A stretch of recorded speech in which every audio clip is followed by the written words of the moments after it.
So as we begin the school year for 2022 and 2023, this is how I'm starting my classroom off. First, I'm showing you my walls. And what I placed up there is math vocabulary that we're gonna be using throughout the school year. Because my thing is I want kids to see these vocabulary words as much as possible. And when I talk about them, I actually go to the wall and I tap, for instance, if I'm talking about whole numbers, I actually come back and refer to it. So kids will know exactly where to look. And of course we take them down for testing, but those that are testing with me, since they've seen them so much, they may have just memory. They can look at the area of the wall and remember what was up there. And if that can assist them just going back, recalling from what they saw early in the school year, then job well done. Now over here I incorporated some pennants and some PBIS store items that I'll talk about in a moment.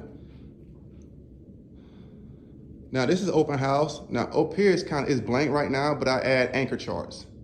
So as we learn a concept we're gonna start off with exponential rules. Once we learn the rules, we'll create a big anchor chart, I'll laminate it and I'll stick it there. So kids can always refer back to it.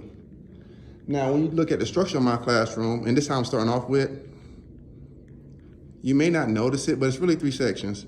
Over here where these desks are facing towards the wall, this would be the technology station, where we have a program called Already that we use to kind of track student progress, measure their growth.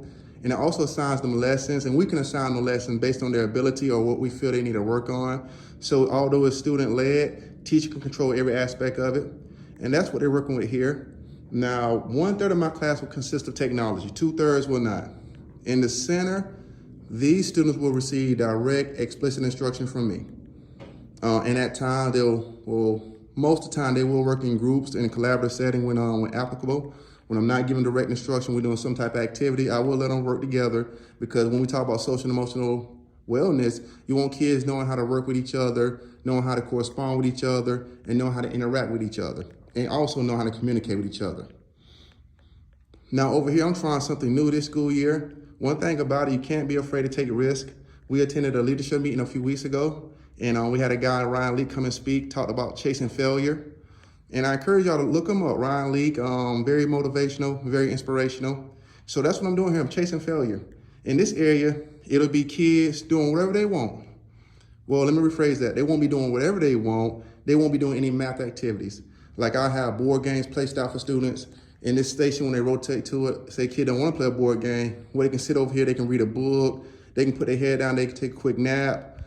Whatever they want to do in this station that's kind of eases the stress of math or anxiety of math, it'll be allowed in this station. And I'm trying to get ahead of the curve. When I say ahead of the curve, a lot of behavior issue comes from kids sleeping in class, eating in class, talking with their peers. Well, by me incorporating that into a station, I'm hoping to eliminate that. By giving them control, freedom, and keyword, I said control, freedom right here, hopefully that increase engagement in these 2 areas.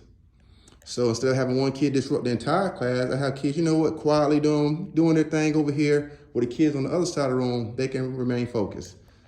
Now, I talked about PBIS.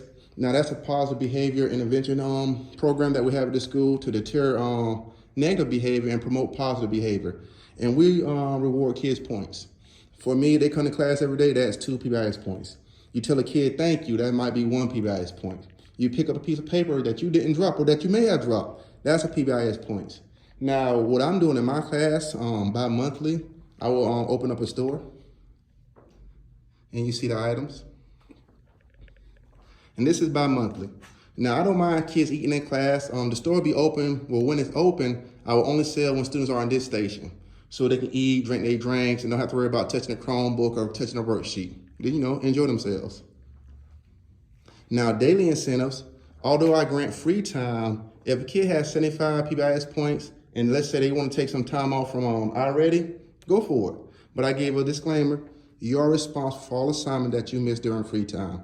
Because I want to teach kids how to be responsible, hold themselves accountable. And once again, we're trying to teach the kids lifelong skills that they can apply in the real world. So that's how I will rotate. So those are my rotating stations once again in the middle. This will be explicit instruction, collaborative learning. On this side, they be independent, technology-based, Already.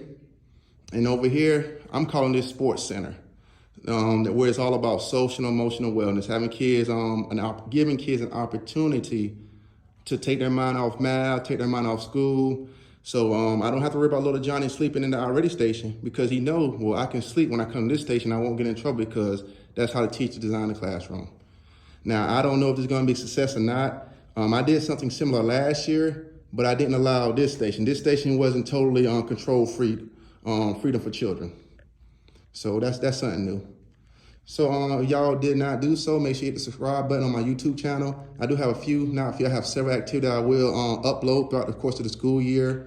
When we talk about literacy and math, we use charades and taboo to incorporate math vocabulary, where kids have to act out the math words, interact with the math words, while other kids kind of have to guess what is the word.